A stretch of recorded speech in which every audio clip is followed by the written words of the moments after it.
Bora lá, galerinha do bem, para mais um exercício de cinemática. Ok, no exemplo 3 aqui, ó, eu vou ler o enunciado e vou colocar ele na descrição do vídeo também. Ó, na figura, esta figura que eu desenhei, o disco B, inicialmente em repouso, é posto em contato com o disco A, que gira inicialmente no sentido horário, com frequência de 450 RPM, rotações por minuto. Após o contato, ocorre escorregamento entre as superfícies durante 6 segundos, durante os quais os discos apresentam acelerações angulares diferentes, mas ambas constantes. Ao término do escorregamento, o disco A apresenta frequência constante de 140 RPM. Pedem-se A, as acelerações angulares de cada disco, e B, a velocidade final nos pontos de contato.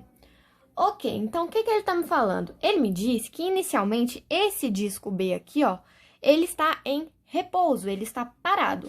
Então, o único que vai ter movimento inicialmente vai ser o nosso disco A, que ele gira inicialmente com sentido horário. Então, ele está girando aqui, ó, dessa forma. E daí? Inicialmente, ele tem uma frequência de 450 RPM. Se ele tem essa frequência aqui, ó, inicialmente, então essa frequência aqui vai me indicar quem? A minha velocidade angular inicial. Então, eu vou supor aqui que essa aqui é a frequência inicial aqui do meu disco, certo? Então, o que vai acontecer? Após essa frequência inicial aqui, ó, vai gerar um contato entre os discos. Então, eles aqui, ó, vão se encontrar, vão ficar próximos um do outro.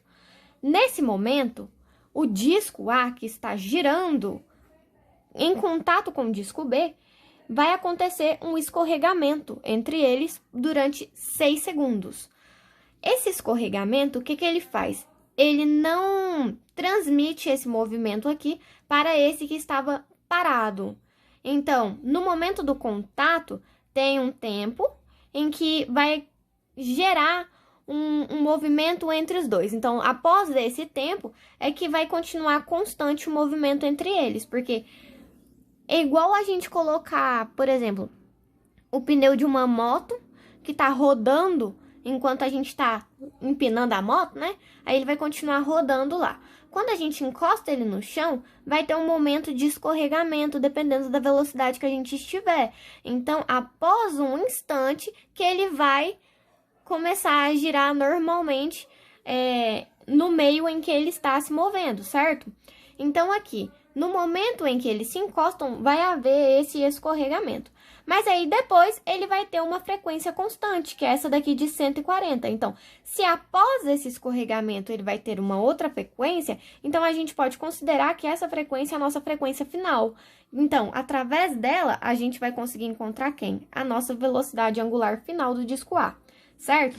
Então, aqui na letra A, ele pede pra gente a aceleração angular no disco A e no disco B. Como que a gente vai conseguir achar a aceleração angular? Lembra que a gente tem essa fórmula aqui, ó? Velocidade angular final é igual a velocidade angular inicial mais a minha aceleração angular vezes o meu tempo. Então, quem que a gente precisa encontrar aqui? A gente já tem esse tempo aqui que foi dado pelo exercício, que é o tempo de 6 segundos, tá? Então, a gente precisa encontrar a nossa velocidade angular final e a nossa velocidade angular inicial. Como que a gente faz isso? A gente não tem a frequência inicial aqui do nosso disco A? Então, a nossa velocidade angular inicial no disco A, ela vai ser igual à nossa frequência inicial vezes 2π dividido por 60. Por que a gente vai dividir por 60? Porque aqui as rotações são dadas em minuto, por minuto. Então, a gente divide por 60 para dar o nosso resultado em segundos, tá?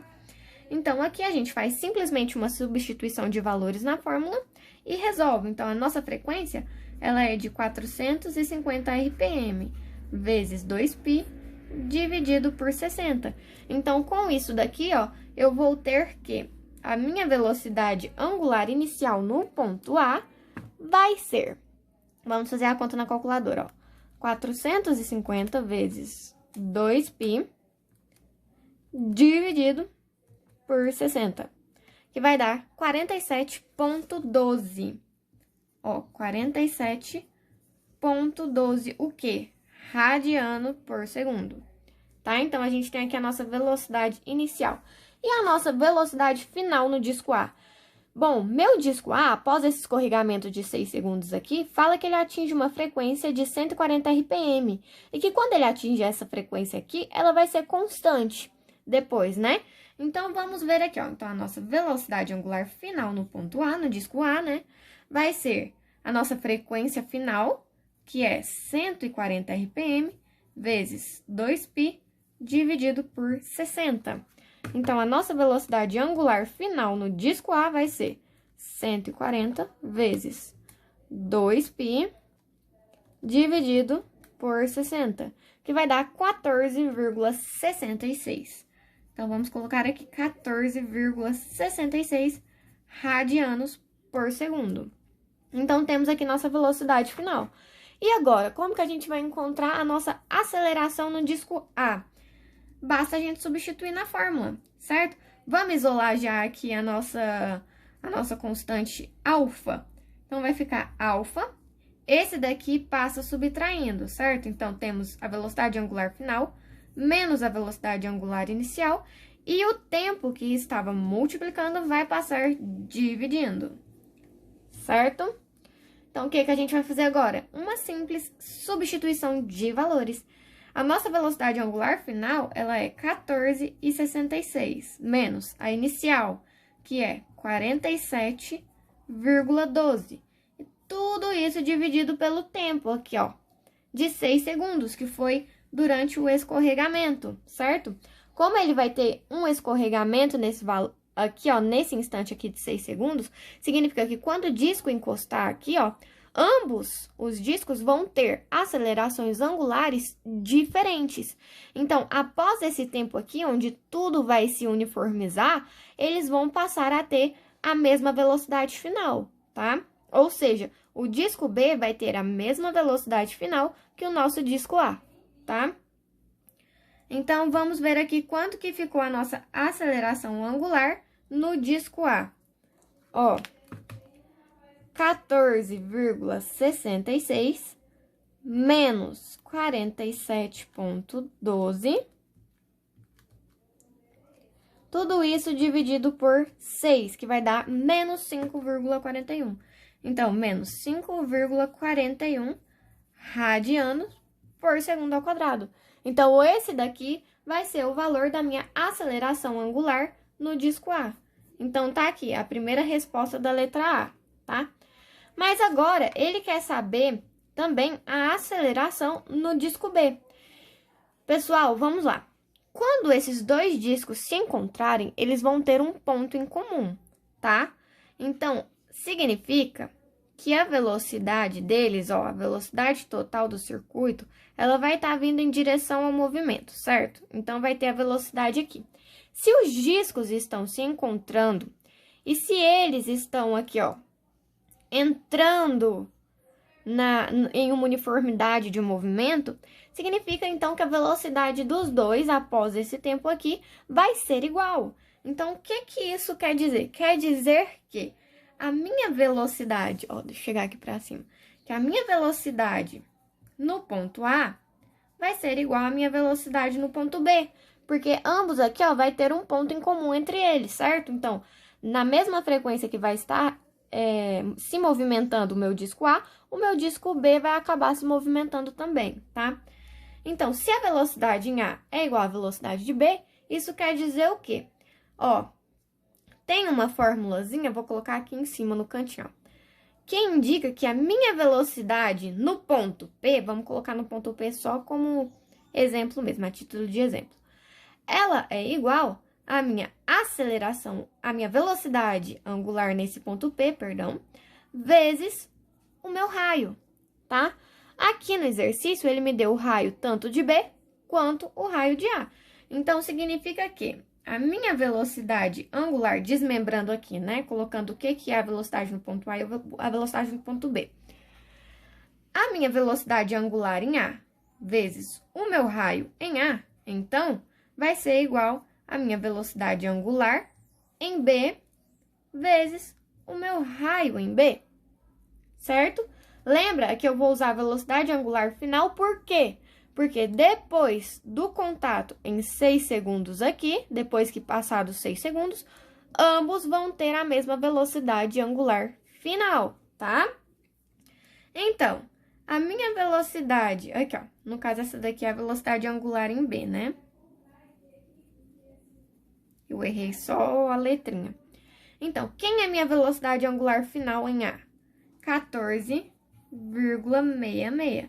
E o meu raio em A? 80 milímetros. Então, se eu for transformar isso daqui para metros, eu vou voltar, então, 3 casas aqui, que vai me dar 0,08. A minha velocidade angular no ponto B é o que eu quero descobrir. Eu tenho raio em B? Tenho, o exercício me deu. Vai ficar 0,12, certo? Voltando 3 casas aqui, ó. 0,12, tá? Agora, quanto que vai ser a minha velocidade angular em B? A gente vai resolver essa multiplicação aqui, certo? E depois vai passar o 0,12 dividindo. Então, quanto que vai ficar essa conta aqui? 14,66 vezes 0,08 dividido por 0,12. Então, a minha velocidade angular no ponto B vai ser de 9,77 radianos por segundo. Mas, Laura, ele não me pediu a velocidade angular no ponto B. Ele me pediu a aceleração angular no ponto B. Então, como que a gente vai descobrir a nossa aceleração angular no ponto B? A gente sabe que o disco B inicialmente estava em repouso, certo? Então, o que isso significa? Se ele estava inicialmente em repouso, significa então que a velocidade angular inicial dele é igual a zero, certo? Então, olhando nessa fórmula aqui, a gente tem todos os valores necessários para a gente descobrir a aceleração no ponto B? Sim, nós temos. Vamos colocar aqui, ó. Então, a aceleração final no ponto B é igual à aceleração inicial no ponto B vezes alfa, né? Que é a nossa aceleração angular, mais alfa vezes o tempo. Então, quem que é a nossa velocidade final no ponto B? 9,77 radianos por segundo. E a velocidade inicial no ponto B vai ser zero, certo? Agora, a gente quer descobrir a aceleração no ponto B. Então, a gente tem o tempo aqui, que foi de 6 segundos, né? O contato entre ambos os discos. Então, isolando aqui a nossa aceleração angular, a gente vai ter quem? Aqui é zero, né? Então, basta passar o 6 dividindo, ok? Então, vai ficar 9,77 dividido por 6. Então, temos que a nossa aceleração angular no ponto B é 1,60. Aqui, ó, como tem um 8 aqui, eu vou pôr 1,63 radianos por segundo ao quadrado. Tá aqui, então, a nossa segunda parte da letra A, certo? Ah, mas por que que o A aqui tá negativo e o B tá positivo? Lembra que ele começou com uma frequência mais alta e terminou seu movimento com uma frequência mais baixa? Então, logicamente, a gente percebe que esse disco A, ele está desacelerando, certo? Então, esse é um motivo de a aceleração no ponto A estar com o sinal de negativo. Tá, na letra B, ele pede a velocidade final dos pontos de contato. É o que eu expliquei aqui, ó. Qual o disco que está em movimento? O disco A. Então, esse movimento do disco A vai ser passado para o disco B após o contato, certo?